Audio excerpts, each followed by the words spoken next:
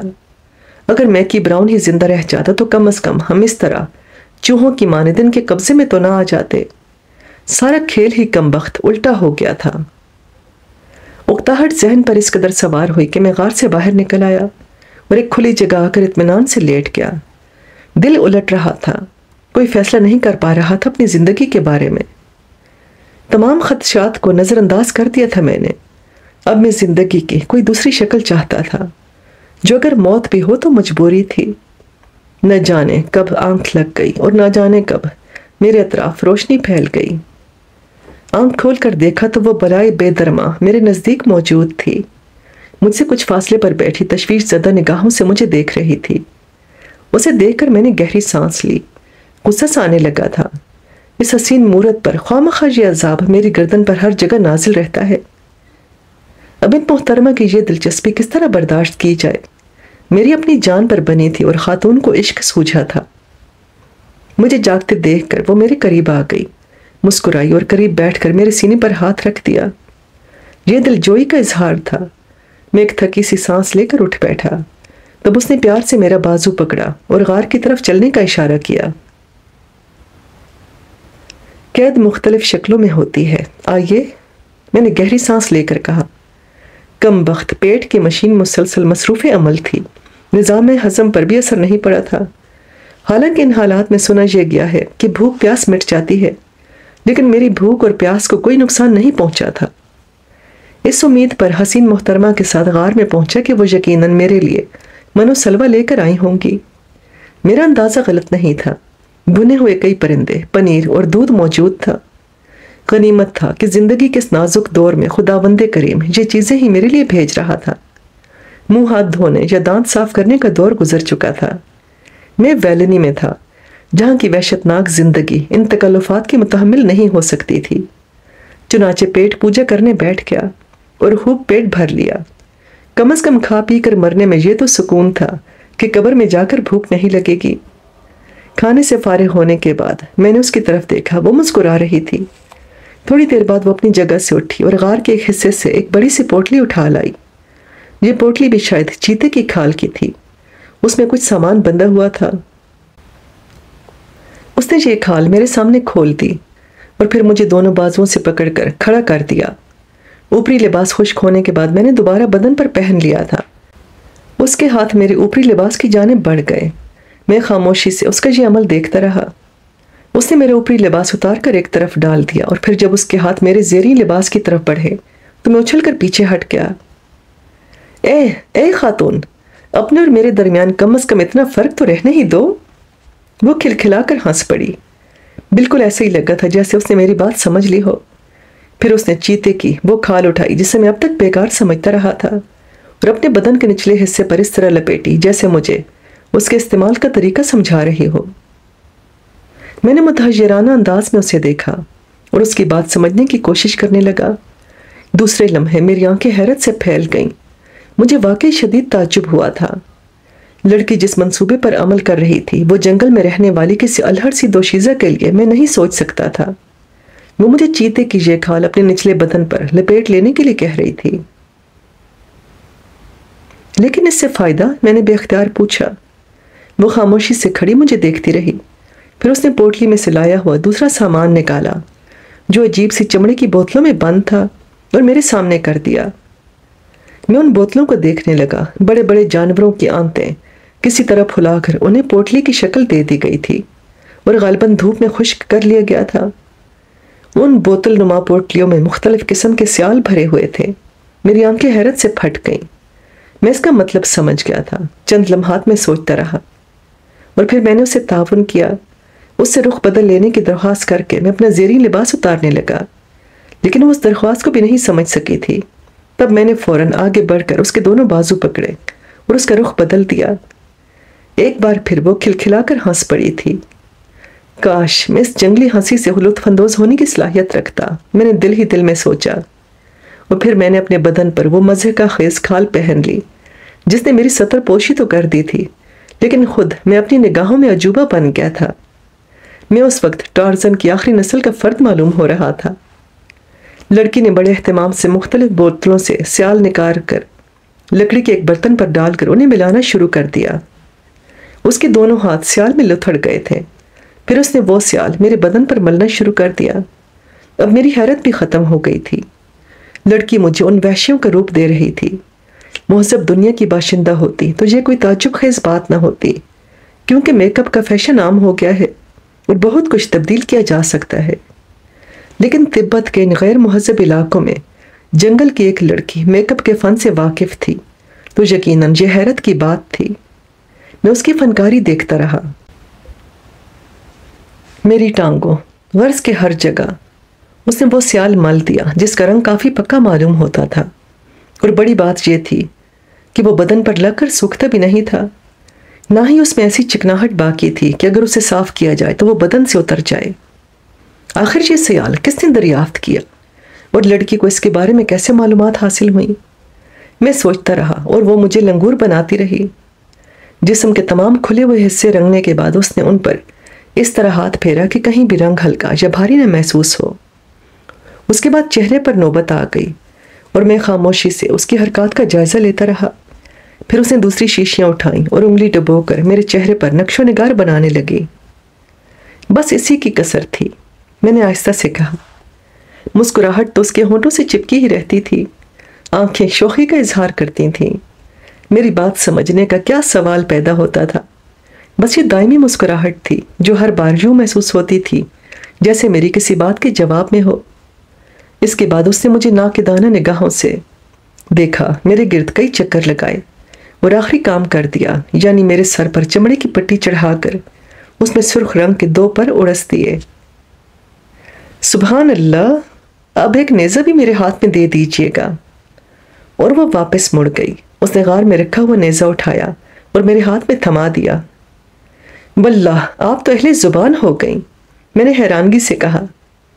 لڑکی نے سامان سمیٹنا شروع کر دیا تھا۔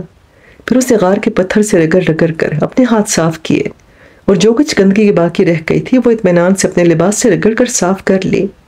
پھر وہ میرا ہاتھ پکڑ کر مجھے غار سے باہر لے آئی۔ باہر اب دھوپ پھیل چکی تھی۔ اس دھوپ میں میرے بدن اور چہرے پر ملا ہوا سیال خشک ہونے لگا۔ میں نے اپنی کلائیوں کو دیکھا اور یہ دیکھ کر حیران رہ گیا کہ دھوپ لگنے کے بعد وہ بالکل ان جنگلیوں کے رنگ کی ہو گئی تھیں۔ یہی کیفیت باقی بدن کی بھی تھی۔ لباس غار میں ہی پڑا رہ گیا تھا، جس کے بارے میں نے یہ فیصلہ کیا کہ یہ خاتون تو نہیں سوچ سکی میں خود ہی اس سے نجات پا لوں۔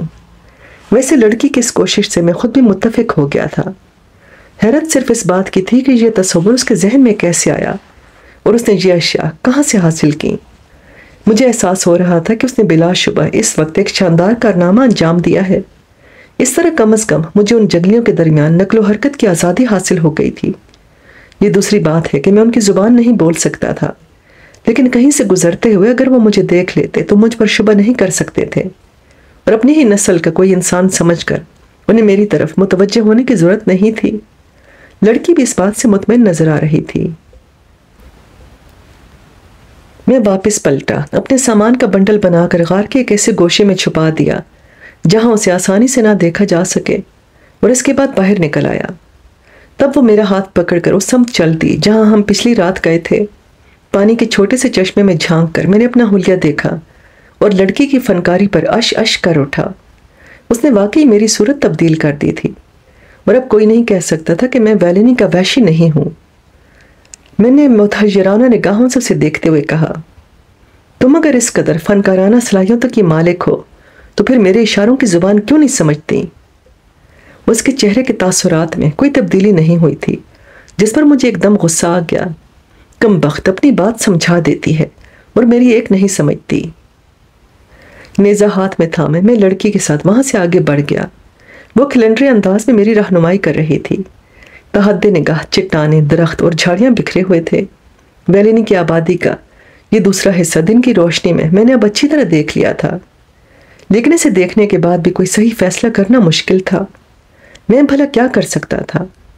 البتہ اس کے ساتھ سفر کرتے ہوئے یہ خیال میرے ذہن میں ضرور ابھرا کہ اگر میں ان لوگوں میں گھل مل جاؤں تو ممکن ہے فرار کا کوئی راستہ مل جائے۔ یہی ضروری تھا۔ چھپ کر ان کے درمیان سے نکلنا مشکل نہیں تھا، لیکن میرا موجودہ حلیہ اس سلسلے میں میری مدد کر سکتا تھا۔ لڑکی مسلسل آگے بڑھ رہی تھی۔ ایسے محسوس ہوتا تھا جیسے اب وہ اس غار میں واپس آنے کا ارادہ نہ رکھتی ہو۔ کہیں یہ احمق لڑکی مجھے اپنی رہائش گاہ پر تو نہیں لے جا رہی ہے؟ بے شک حلیہ تبدیل ہو گیا تھا، لیکن ان لوگوں کی سی حرکات اور سکنات یا ان کی زبان بولنا تو میرے لیے ممکن نہیں تھا۔ میں دور دور سے تو محفوظ رہ سکتا تھا، لیکن لڑکی کے علاوہ اگر کوئی اور شخص مجھے ٹکرا گیا تو پھر میری پول کھلنا یقینی تھی۔ میں رکا تو وہ ٹھٹک کر مجھے دیکھنے لگی۔ اس کی آنکھوں میں سوالیہ کیفیت تھی۔ معزز خاتون، کیا آپ میری رفاقت سے اکتا گئی ہیں؟ کہاں لے جا رہی ہیں مجھے؟ کیا موت کی طرف؟ وہ پریشان نگاہوں سے مجھے دیکھنے لگی، پھر اس نے میرا ہاتھ پکڑا اور آگے بڑھنے کا اشارہ کیا۔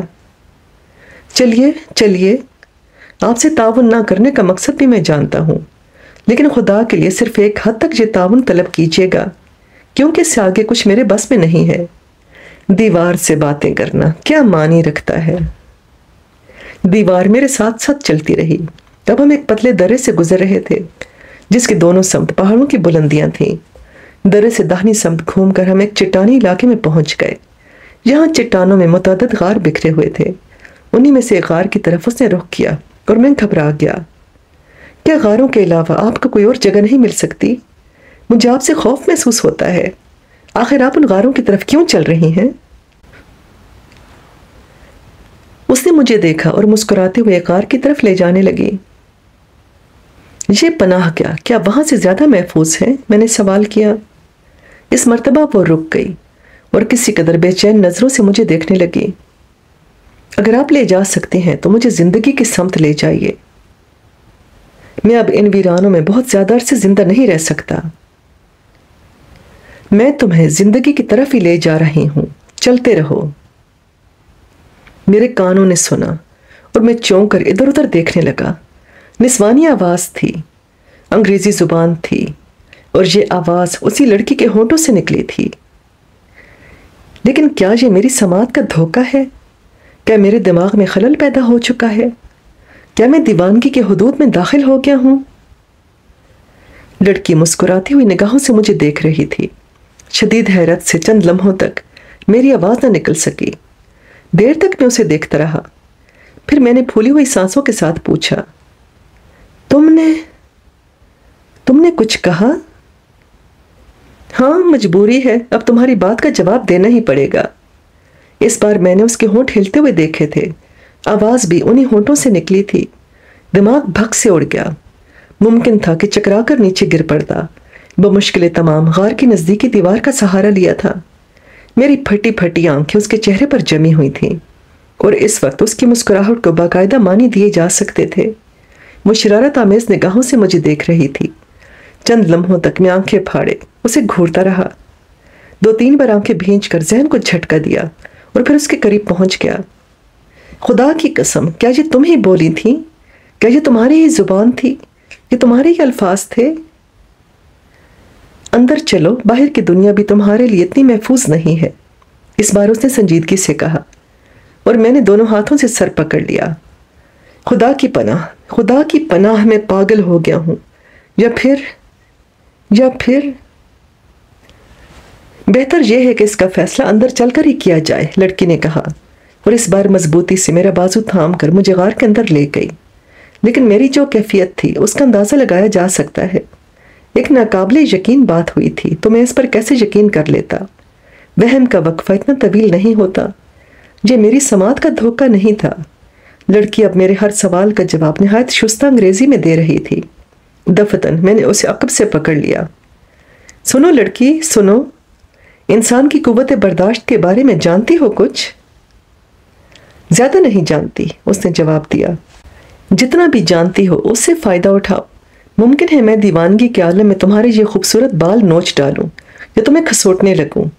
مجھے بتاؤ کہ یہ اچانک تمہارا گونگا پن کیسے ختم ہو گیا اور اچانک تم نے انگریزی کیسے بولنا شروع کر دی؟ کیا ویلینی میں کوئی درس گاہ بھی قائم ہو گئی ہے؟ یا پھر غیظالی، تم ایک مہذب انسان ہو۔ میں جانتی ہوں نہ تم میرے بال نوچو گے اور نہ تم مجھے جھنجھوڑ کھاؤ گے۔ آؤ بس چند لمحات کی بات تم پر تمام باتوں کا انکشاف ہو جائے گا۔ اس نے میرا بازو پکڑ کر کہا۔ میں چل تو رہا تھا اس کے ساتھ، لیکن دل و دماغ کی جو کیفیت تھی وہ میں جانتا تھا یا میرا خدا۔ غار سرنگ نما تھا۔ اس کا اختتام ایک بہت بڑے سے ہال میں ہوا تھا جو کسی قدر نچائی پر تھا۔ ہال پہ روشنی پھیلی ہوئی تھی اور یہ روشنی بیٹری لیمپ کی تھی۔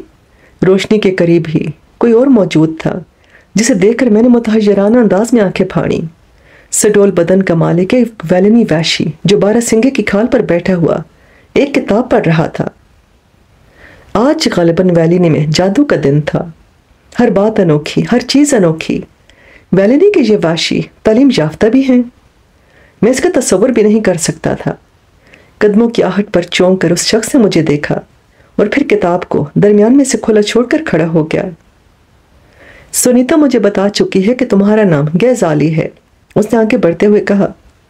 اس کا داہنا ہاتھ مسافے کے لیے پھیلا ہوا تھا۔ میں چکرائے ہوئے ذہن کے ساتھ اسے دیکھتا رہا۔ اس کے پھیلے ہوئے ہاتھ کو نہ جانے کس طرح میرے ہاتھ نے اپنے ہاتھ میں لے لیا تھا۔ تب وہ لڑکی کی طرف رخ کر کے بولا، سنیتا، باہر کا ماحول تو پرسکون ہے؟ ہاں پاپا، بالکل، لڑکی نے جواب دیا اور ایک ابھرے ہوئے پتھر پر بیٹھ گئی۔ اس کے ہونٹوں سے ہنسی پھوٹی پڑ رہی تھی اور اس کی شریر آنکھیں کچھ اور زیادہ مسکرانے لگی تھیں۔ ویلنی کے انوکھے انسان، کیا عالم حیرت میں حرکت قلب بند ہو سکتی ہے؟ میں نے اسے سوال کیا۔ نہیں، آدمی صرف بے ہوش ہو سکتا ہے، اس نے جواب دیا۔ تو کیا تم یہ پسند کرو گے کہ میں ہمیشہ کے لیے بے ہوش ہو جاؤں؟ قطعی نہیں، بہتر ہے کہ تم اپنی حیرت رفع کر لو، اس نے جواب دیا۔ تمہارے بدن پر کھال کا یہ لباس، تمہارا یہ مٹیالہ رنگ اور اس پر یہ شستہ انگریزی اور یہ کتاب، کیا یہ باتیں کسی انسان کو پاگل کر دینے کے لیے کافی نہیں ہیں؟ میں نے کہا۔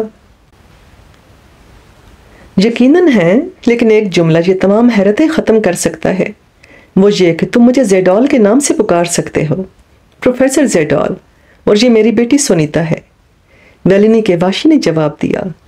میں پترائی ہوئی آنکھوں سے اسے دیکھتا رہا۔ وہ مسکرا کر بولا، بیٹھو غیظالی، بہت سی باتیں کرنی ہے تم سے، اور سنیتا تم ذرا غار کے دہانے پر نگاہ رکھو، ہمیں بہرحال محتاط رہنا چاہیے۔ او پاپا، باہر کی فکر نہ کرو، میں نے یہاں داخل ہونے سے پہلے دور تک جائزہ لے لیا ہے، اس طرف کوئی نہیں ہے۔ گویا ساری باتیں تمہاری موجودگی میں ہی ہونی چاہیے، پروفیسر زیڈال نے مسکراتے ہوئے کہا۔ کیوں نہیں پاپا، مسٹر غیظالی میری دریافت ہے، میں اس کا حق رکھتی ہوں، لڑکی مسکرا کر بولی۔ ٹھیک ہے، لیکن حقوق کے ساتھ زندگی کی حفاظت بھی ضروری ہے۔ جاؤ ایک نگاہ باہر دیکھ کر آؤ، دور دور تک جائزہ لینا، پروفیسر زیڈال نے کہا۔ اور لڑکی اکتائے ہوئے انداز میں باہر نکل گئی۔ میں اب بھی شدید حیرت کا شکار تھا۔ لڑکی سے ملاقات اور اس کے بعد اس کی اداکاری کی یاد آ رہی تھی۔ میری ہر بات کے جواب میں اس کی آنکھیں صرف سادگی سے مسکراتی رہتی تھیں۔ ایک بار بھی اس کے چہرے سے یہ اظہار نہیں ہوا تھا کہ وہ میری بات سمجھ چکی ہے۔ بس ایک سادہ سی دیوار کی مانند تھی وہ، لیکن در حقیقت جو کچھ میں کہہ رہا تھا وہ سب جانتی تھی۔ میں نے اپنی حیرت پر قابو پایا۔ کم از کم میرے حالات میں کوئی تو تبدیلی رونما ہوئی تھی۔ پھر میں نے پہلی بار پروفیسر زیڈال سے سوال کیا، پروفیسر آپ کو میرا نام کیسے معلوم ہوا؟ سونیتا کے ذریعے، پروفیسر زیڈال نے جواب دیا، اور اس وقت سونیتا واپس آ گئی۔ میں کہہ چکی ہوں پاپا، باہر سب ٹھیک ٹھاک ہے۔ ہاں، میرا نام کس سلسلے میں لیا گیا تھا؟ سونیتا نے سوال کیا۔ میں بتا رہا تھا کہ غزالی کا نام مجھے تمہارے ذریعے معلوم ہوا۔ ہاں مسٹر غزالی، میں نے ہی تمہیں دریافت کیا تھا، پھر پاپا کی مدد سے ہم تمہیں اٹھا کر لائے تھے۔ ٹھیک ہے، لیکن کیا اب میں تم لوگوں کے بارے میں بھی کچھ جان سکتا ہوں؟ میں نے سوال کیا۔ یہ سوال تم پاپا سے کرو، سونیتا شرارت بھرے انداز میں بولی۔ پروفیسر زیڈال کہنے لگا، مسٹر غزالی، بہتر یہ ہوگا کہ ہم دونوں اپنے بارے میں تھوڑی تھوڑی تفصیلات بتا دیں۔ اس کی ابتدا میں ان الفاظ سے کرتا ہوں کہ ویلنی کے علاقے میں میری آمد ایک مقصد کے تحت ہوئی ہے۔ اب تم سے کیا چھپاؤں؟ جو سمجھ لو کہ ولاڈی واسکاٹ کی ڈائری کے کچھ الفاظ میری دلچسپی کا باعث بنے، اور اس کے بعد ایک طویل سفر کر کے میں یہاں تک پہنچ گیا۔ تنہا؟ میں نے بے ساختہ پوچھا، اور اس بات پر پروفیسر زیڈال کے چہرے پر ایک لمحے کے لیے الجھن کے آثار نمودار ہو گئے۔ پھر اس نے آہستہ سے کہا، نہیں، تنہا نہیں، لیکن اس جواب کے ساتھ ہی اب میں تمہارے بارے میں معلوم کرنا چاہتا ہوں۔ میرا نام تو آپ کو معلوم ہی ہو گیا مسٹر زیڈال، باقی یوں سمجھ لیں کہ ولاڈی واسکاٹ کی ڈائری ہے مجھے بھی یہاں سرگرداں کیے ہوئے ہے۔ تمہارے ساتھ کچھ اور لوگ بھی ہیں؟ نہیں تھے، ہم کل 5 افراد تھے، جن میں ایک لڑکی تھی اور 3 میرے دوسرے ساتھی۔ 2 پر اسرار طور پر غائب ہو گئے، 2 ابھی ان لوگوں کی قید میں ہیں۔ میں بھی ویلنی کے باشندوں کی قید میں تھا، لیکن میں وہاں سے نکل بھاگا ہوں۔ مجھے معلوم ہے، زیڈال نے جواب دیا۔ اس طرح آپ کو یہ بھی معلوم ہو گیا کہ میری یہاں آمد کا مقصد کیا تھا؟ ہاں، 100%، لیکن ڈیئر غزالی، تمہاری پہنچ مجھ سے کہیں آگے ہے۔ معاف کرنا، میں بہت زیادہ گھما پھراؤ کا عادی نہیں ہوں، صاف گفتگو کرتا ہوں، اور یہ کہتے ہوئے بھی میں ہچکچاہٹ محسوس نہیں کرتا کہ تم میرے لیے ایک اہم مصیبت بن گئے ہو۔ جانتے ہو کیوں؟ نہیں، جانتا تو نہیں، لیکن جاننا چاہتا ہوں۔ تمہارے لباس سے سونے کے چند سکے برآمد ہوئے ہیں، جن کا تعلق اس خزانے سے ہے جس نے بے شمار افراد کو پاگل بنا رکھا ہے۔ میں چونک پڑا۔ مجھے وہ سکے یاد آ گئے تھے جو میں نے اس عظیم الشان خزانے سے حاصل کیے تھے، اور جو غار میں ہوش میں آنے کے بعد مجھے نہیں ملے تھے۔ سکوں کی گمشدگی کا راز اب معلوم ہوا تھا۔ میرا ذہن برق رفتاری سے کچھ فیصلے کرنے لگا۔ پروفیسر زیڈال اور سونیا کی خود سے دلچسپی میں اچھی طرح محسوس کر چکا تھا۔ اب مجھے اس روشنی میں ان لوگوں سے گفتگو کرنی تھی۔ ہاں، سکے میرے پاس موجود تھے اور بے ہوشی کے دوران غائب کیے گئے۔ میرے پاس موجود ہیں وہ، تمہاری امانت کے طور پر۔ ٹھیک ہے، ان ویرانوں میں اس امانت کا کیا کیا جا سکتا ہے مسٹر زیڈال؟ بیکار سی چیز ہے اب وہ خزانہ ہمارے لیے۔ نہیں دوست، ایسی بات نہیں۔ میں بھی تمہیں ساری تفصیلات نہیں بتاؤں گا، لیکن آہستہ آہستہ چند باتیں تمہیں بتا دی جائیں گی۔ میری طرف سے ایک پیشکش قبول کرو، وہ یہ ہے کہ میں تمہیں مکمل طور پر پناہ دے سکتا ہوں۔ تمہارے ساتھیوں کے بارے میں تو کچھ نہیں کہہ سکتا کہ میں ان کی بازیابی میں کامیاب ہو سکوں گا یا نہیں، اور اگر ان سے تمہارا کوئی ذہنی لگاؤ نہیں ہے تو پھر یوں سمجھو کہ تقدیر نے تمہیں تنہا یہ موقع دیا ہے۔ ہمارے تمہارے درمیان سودے بازی ہو سکتی ہے، بشرطے کہ تم اسے پسند کرو اور اس سلسلے میں اپنی شرائط مجھے پیش کر دو۔ سودے بازی؟ میں نے پروفیسر کو دیکھا۔ کس قسم کی؟ سونے کے وہ سکے تمہارے پاس کہاں سے آئے؟ پروفیسر زیڈال نے مجھے دیکھتے ہوئے سوال کیا۔ فرض کرو پروفیسر زیڈال، میں اس خزانے کا راز معلوم کر چکا ہوں۔ ایسی حالت میں نے اپنا جملہ نامکمل چھوڑ دیا اور پروفیسر زیڈال کے نگاہوں میں ایک عجیب سی چمک پیدا ہو گئی۔ اب میں اسے چونکہ دوسری نگاہ سے دیکھ رہا تھا، اس لیے مجھے یہ مہذب وحشی اتنا حیرت انگیز نہیں لگ رہا تھا اور میں اس کی کیفیات کو محسوس کر سکتا تھا۔ میرا بھی یہی خیال ہے کہ تم کسی طرح اس خزانے تک پہنچ چکے ہو۔ بہرحال دل تو میرا یہ چاہتا ہے کہ فوراً ہی تم سے اس بارے میں تفصیلات معلوم کر لوں، لیکن ظاہر ہے تم نہیں بتاؤ گے کیونکہ اسی پر تمہاری زندگی کا بھی انحصار ہے۔ میں صاف کوئی سے بات کرنا پسند کرتا ہوں۔ کیا میں نے غلط کہا؟ نہیں پروفیسر زیڈال، تم ٹھیک کہتے ہو، میں نے جواب دیا۔ تو دوست، کیا یہ نہیں ہو سکتا کہ تم خزانے کے اس راز میں مجھے بھی شریک کر لو؟ میں ویلینی کے ان باشندوں سے تمہارا تحفظ کروں گا، تمہیں ہر طرح کی آسانیاں فراہم کروں گا، اور اس کے بعد وہ خزانہ حاصل کریں گے اور پھر یہاں سے نکل چلیں گے، اگر تم اس پر تیار ہو۔ کیا یہاں سے نکلنا اتنا ہی آسان ہوگا؟ تم آسانی کی بات کرتے ہو، میں کہتا ہوں یہ ہماری زندگی کا سب سے مشکل کام ہوگا، لیکن خزانے آسانی سے نہیں حاصل ہو جاتے، بے حد دشواریاں اور الجھنیں برداشت کرنا پڑیں گی ہمیں، لیکن میں تمہیں اس بات کا یقین دلاتا ہوں کہ میں انتہائی حد تک خزانے کو یہاں سے نکالنے کے لیے آسانیاں فراہم کر سکتا ہوں۔ میرے پاس اس کے ذرائع موجود ہیں۔ السلام علیکم لسنرز، آپ سن رہے تھے آپ کے پسندیدہ تخلیق کار ایم اے راحت کی تخلیق سامون کی 33ویں قسط حمیرہ کی آواز میں۔ آج کی قسط ہم اس موڈ پر ختم کرتے ہیں۔ امید ہے یہ کہانی آپ کو پسند آ رہی ہوگی۔ آج کی قسط اتنی تھرلر تھی اور اتنی ایڈونچرس کہ خود بھی میں بھی بہت ایکسائٹڈ ہو گئی تھی پڑھتے ہوئے۔ امید ہے آپ کو بھی اتنی ہی پسند آئی ہوگی۔ اگر آپ میرے چینل پر نئے ہیں اور کانٹینٹ آپ کو پسند آ رہا ہے تو پلیز میرے چینل کو سبسکرائب کیجیے گا۔ انشاءاللہ پھر ملیں گے بہت جلد کسی اور نئی کہانی کے ساتھ، جیسی کہانی کی نئی قسط کے ساتھ۔ ابھی کے لیے اللہ حافظ۔